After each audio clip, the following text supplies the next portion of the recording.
Paga 40,000 pesos o estás fuera de esta familia, me soltó mi hijo desde el otro lado de la mesa del desayuno. Ni siquiera había terminado de servir mi café. Su voz era filosa, cargada de algo más frío que el enojo certeza.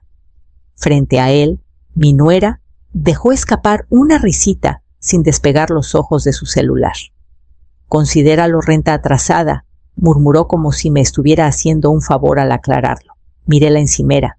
El mármol era liso cálido, bajo el sol de la mañana y caro. Porque yo lo pagué, igual que la remodelación de la cocina, el enganche de la casa y la guardería de emergencia el verano pasado, cuando no tenían para cubrir ese mes. Abrí la boca, la cerré y miré la silla alta vacía de mi nieto. Apenas la semana pasada había aprendido a caminar. Pensé que esta mañana sería para celebrar eso, tal vez tomar fotos, hacer hot cakes. En cambio, me estaban pasando la factura por existir. No dije nada, solo dejé mi taza, caminé a mi cuarto, el cuarto de huéspedes que ahora llaman el de sobra, y cerré la puerta. Mi nombre nunca estuvo en el buzón, solo en la hipoteca.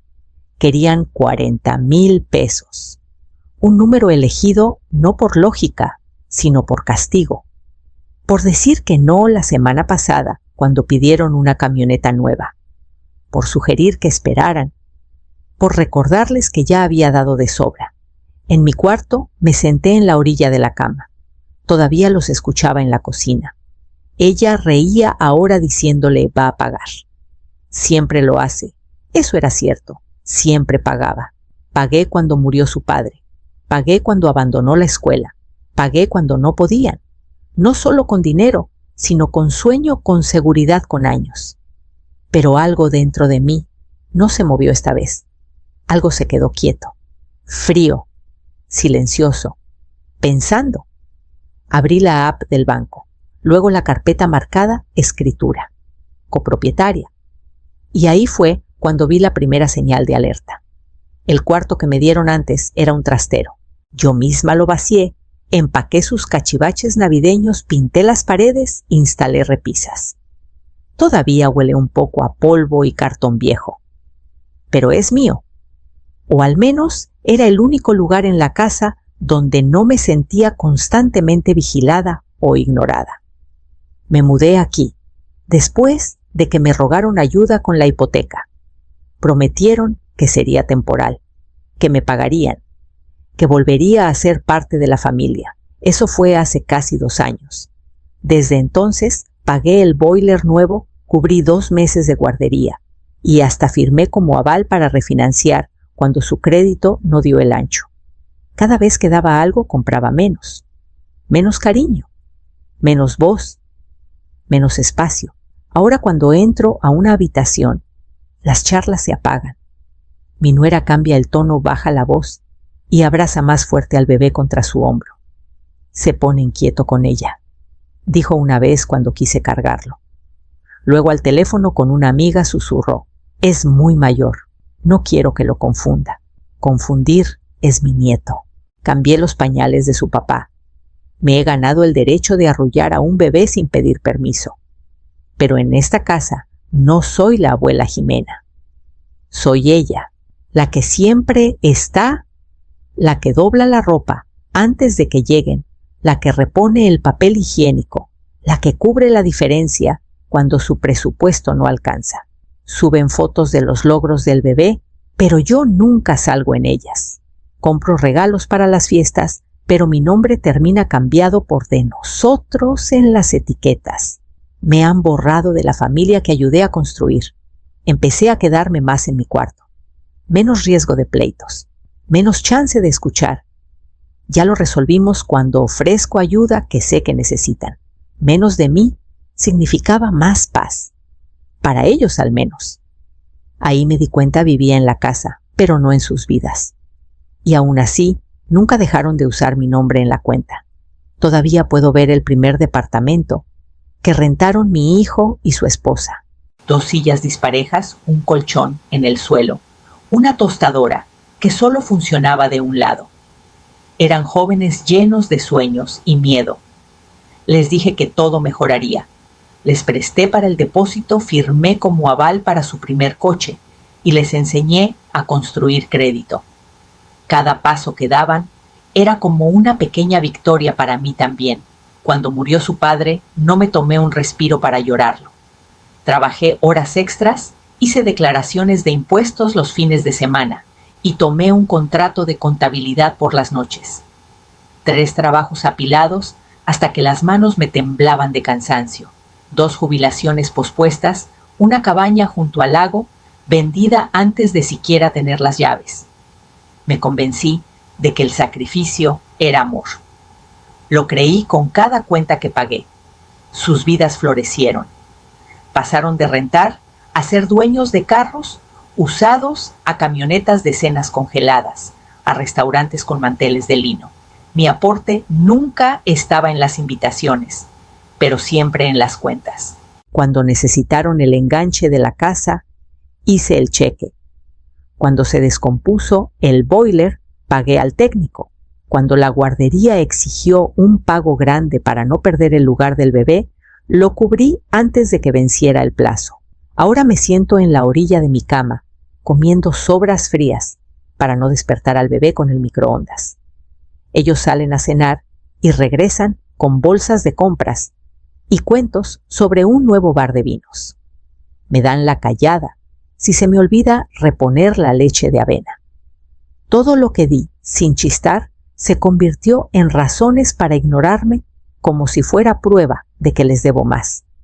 Me digo que es temporal, que cuando estén estables recordarán quién los sostuvo. Pero en el fondo sé la verdad. Esto no es temporal, es un patrón. Y esta noche, mirando la app del banco en mi celular, vi la primera señal de cuán profundo es. Esa noche, después de que subieron a dormir, me senté en la orilla de la cama, con el celular iluminándome las manos. Abrí la cuenta conjunta de apoyo familiar, la que creé para que nunca les faltara para las cuentas o el súper. No la había revisado en más de un año. Mis dedos dudaron sobre la contraseña como si fuera una puerta que no estaba segura de querer abrir. Cuando apareció el saldo, el estómago se me hizo un nudo. Las transacciones eran como una confesión boutiques en línea a restaurantes caros y luego un cargo que me dejó helada. 12,000 pesos. Un cochecito de lujo. Vivo bajo el mismo techo que ese cochecito. Escucho sus ruedas chirriar en el pasillo, pero cuando quiero tomar a mi nieto, su mamá se da la vuelta murmurando algo sobre rutinas y demasiada estimulación. Los números seguían. 8,000 pesos en un paquete de spa, 3,000 en un club de vinos. Todo bajo el rubro de gastos del hogar. Me froté las sienes. Hogar. ¿Desde cuándo hogar significa sus lujos con mi dinero? Recordé la noche en que se mudaron los dos con lágrimas de gratitud. Nos estás salvando, dijo mi hijo. Te lo compensaremos. Sonreí creyéndoles. Ahora esas palabras parecían un guión ensayado mientras los retiros seguían sumando. Seguí revisando. Pagos a una agencia de viajes, a una organizadora de bodas. Llevan casados 6 años. El pulso se me aceleró.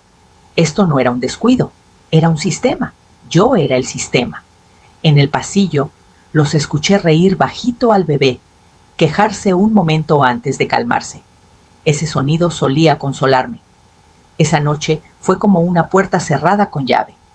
Cerré la app y me quedé quieta en la penumbra, el brillo del celular apagándose en mi regazo. Por primera vez me permití verlo por lo que era, no una cuenta familiar, sino una vena abierta. Y mientras miraba el techo, un pensamiento empezó a formarse firme y frío, llevándome a la única persona en quien aún confiaba para decirme la verdad. No dormí. Al amanecer le mandé un mensaje a Clara. Respondió al instante: pásate por la oficina, libero mi tarde.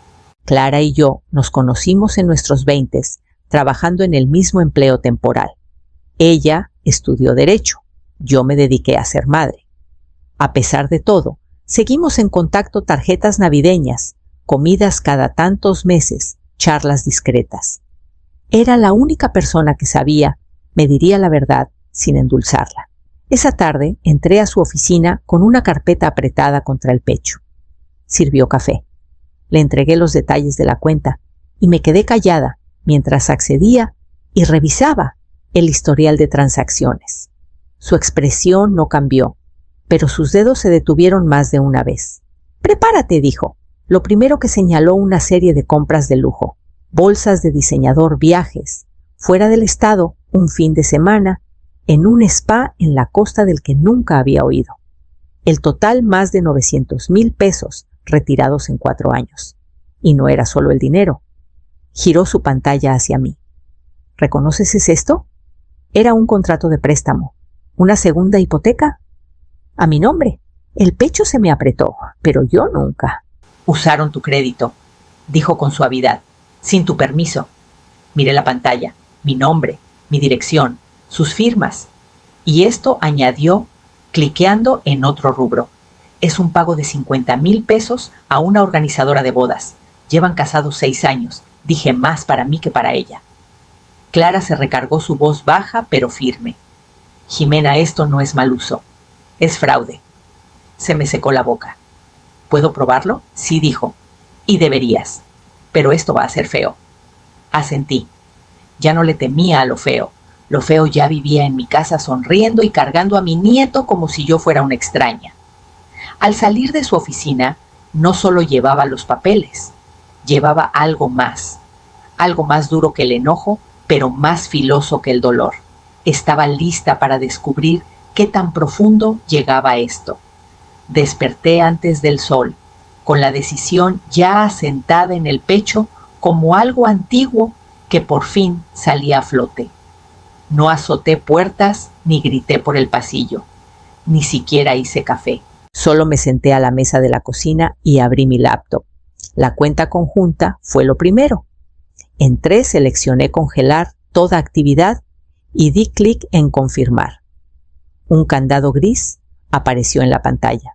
Luego llamé al banco, confirmé el bloqueo y cancelé todo acceso de terceros. Sus tarjetas de débito dejarían de funcionar antes de que terminaran sus licuados matutinos. Luego llamé a la oficina de títulos del municipio. ¿Puedo confirmar algo?, pregunté, leyendo el número de parcela. La escritura se transfirió por completo. La mujer al teléfono fue amable, metódica. Tras una breve espera, regresó. «Todavía está parcialmente a su nombre, señora. Hay una cláusula marcada transferencia pendiente de firma final». Había olvidado esa cláusula. «Ellos también. Pongan un alto», dije. «En revisión legal». Para el mediodía hablé con Clara otra vez y presenté los primeros documentos. No me preguntó si estaba segura. Solo dijo «bien hecho». Para las 3 de la tarde, la camioneta ya no estaba. No robada, recuperada. No habían pagado en meses. Yo dejé de cubrir esos pagos en silencio hace 2 trimestres. El banco esperaba un incumplimiento. Se lo di. Para las 4, sus celulares dejaron de funcionar. También pagaba ese plan familiar. Ya no. Para las 5, doblaba 3 suéteres en una maleta de viaje, lo justo para 1 o 2 semanas. Dejé las fotos enmarcadas donde estaban junto al monitor del bebé y el montón de correos sin abrir. No azoté la puerta. No dejé nota. El clic de la puerta, al cerrarse, fue como el primer respiro verdadero en años. Pasé por el cochecito que costó más que mi primer coche, por el tapete de bienvenida que compré, por la vida que construyeron sobre mi espalda, y me dirigí directo al único lugar donde nunca pensarían buscarme. Pasaron 2 días. Me quedé en un motel tranquilo en las afueras de la ciudad de Esos, con cortinas gruesas y sin preguntas. No contesté sus llamadas. No leí sus mensajes. Necesitaba distancia, no ruido. Pero la tercera mañana me puse una blusa limpia, me recogí el pelo y regresé. Estaban esperándome. Apenas entré, comenzaron los gritos. La voz de mi nuera aguda y acusadora. La de mi hijo más fuerte, sacudiendo las paredes, exigiendo saber qué había hecho. El bebé lloraba arriba. El perro ladraba desde la cocina. caos. Me quedé junto a la entrada y los dejé desahogarse. Luego abrí la carpeta. Puse los documentos sobre la mesa del comedor uno por uno, como una mano de cartas que había guardado para jugar. Aquí está el registro del banco, dije con calma. 900,000 pesos retirados en 4 años. La mayoría gastos discrecionales. Ninguno aprobado. El rostro de mi hijo se puso rojo. Esto, continué señalando la segunda hoja, es la segunda hipoteca a mi nombre. Falsificada. Ilegal. Sus manos cayeron a los costados. Ella desvió la mirada.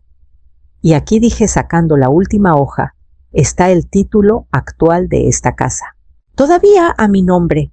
¿Recuerdan la cláusula que nunca firmé silencio? Me gritaste que pagara 40,000 pesos o me fuera de la familia, dije con voz firme. Pero les he dado 10 veces eso. Más. Y a cambio, miré las obras frías en la encimera. La tarjeta de cumpleaños que escribí para mi nieto sin abrir. La mancha en la alfombra de cuando ella me llamó inútil por no limpiar un derrame a tiempo. Ya terminé. Mi nuera abrió la boca, pero no salió sonido. Mi hijo parecía golpeado, pero no lo suficiente para caer. Todavía no. Recogí los papeles, los guardé en la carpeta y me di la vuelta para irme. ¿Quieren la casa?, dije sin voltear. Entonces empiecen a pagarla. Y con eso salí de nuevo, esta vez, para terminar lo que empecé. Me mudé a una casita rentada junto a un lago, una que había visto años atrás, y me dije que consideraría cuando las cosas se calmaran, cuando el mundo fuera más amable. Nunca imaginé llegar aquí así. Pero el aire era tranquilo. Los pisos no crujían de resentimiento y nadie fruncía el ceño cuando hacía café. Las noticias me llegaron más rápido de lo que esperaba. Primero vinieron las alertas de crédito, el nombre de mi hijo aparecía en listas de cobranza y negativas. La segunda hipoteca, la que tomaron sin permiso, fue revocada. El banco recuperó lo que pudo y lo que no lo marcó como incumplimiento. Luego llegó la bancarrota. La presentaron en silencio como una vergüenza, deslizándose bajo una puerta cerrada. La casa ya no era suya para remodelar, agrandar o presumir. Estaba en revisión legal, atada a deudas como sus promesas.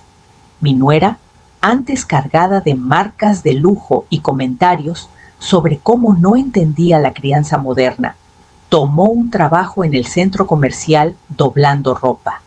No lo contó a nadie.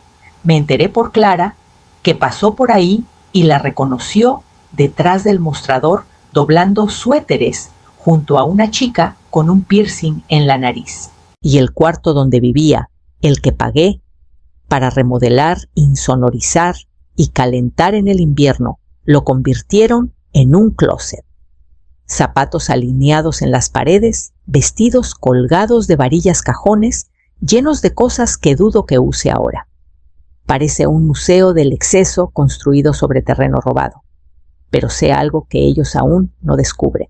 No importa cuántas bolsas cuelgues en las paredes. Un closet no llena el silencio donde antes estaba el amor.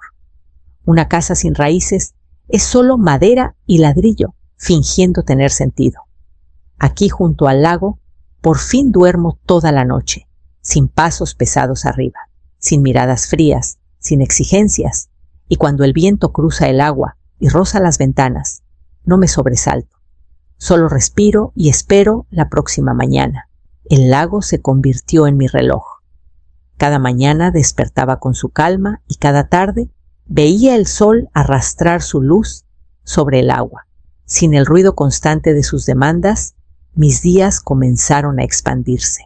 Volví a cocinar no por deber, sino por el placer de revolver algo en la estufa mientras sonaba música bajita. Me uní a un club de lectura local, entrando un jueves por la noche a la biblioteca con solo mi nombre y una sonrisa. Me recibieron como si perteneciera, sin necesitar pagar una cuota de entrada.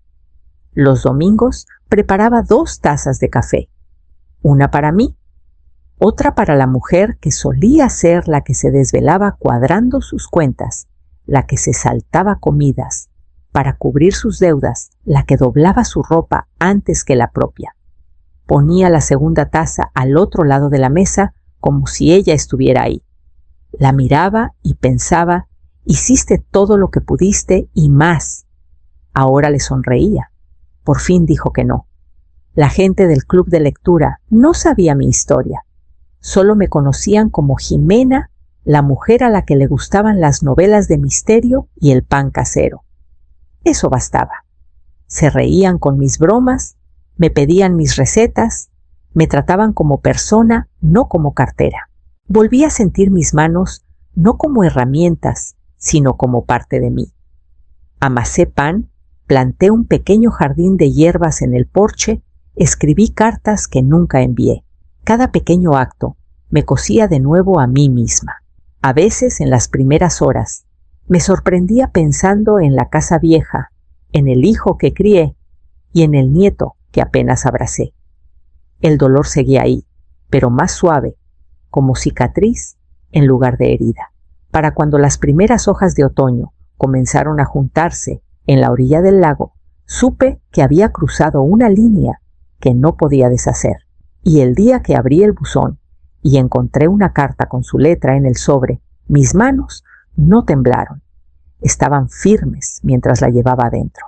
Una carta. Eso fue todo lo que escribí. Estuvo 2 días en la mesa de la cocina, doblada una vez sin cerrar. No planeaba enviarla. Solo necesitaba sacarla de mi pecho. A mi hijo comenzaba. Me gritaste que pagara 40,000 pesos para seguir en esta familia. Así que me fui. Y ahora que el dinero se acabó, dime, ¿dónde quedó la familia? No añadí nada más, ni súplicas, ni heridas disfrazadas de explicaciones. La doblé con cuidado, la puse en el tazón de cerámica, donde antes guardaba llaves de repuesto y promesas. Luego la quemé. Las cenizas se enrollaron suavemente sobre sí mismas. No gritaron, no resistieron, solo se rindieron. Esa tarde salí al porche de mi nueva vida. El lago reflejaba el último rubor del cielo, y por primera vez en años no sentí que le debía nada a nadie. Ni una explicación, ni un sacrificio, ni un peso más. Ya no llaman. No realmente. Hubo algunos intentos al principio, números bloqueados, correos cargados de culpa, incluso una tarjeta que llegó sin remitente y con una línea de tinta borroneada donde antes estaba un nombre. No la abrí. No necesitaba hacerlo. Solo me buscaron cuando el dinero desapareció, cuando el silencio se volvió demasiado fuerte para ignorarlo. Pero el silencio también es un idioma, y el mío por fin habló. Ahora tomo mi café despacio, leo capítulos enteros sin mirar el reloj. He vuelto a hornear, no porque alguien lo exija, sino porque amo cómo el aroma a canela se queda en el aire. La versión de mí que rogaba por pertenecer se fue. No murió, aprendió. Se fue en silencio, pero se llevó todo lo que importaba. Y mientras el cielo se pliega en la noche y las luces del porche se encienden, me quedo con esa línea final que aún resuena en mi pecho, no amarga, no rota, solo verdadera.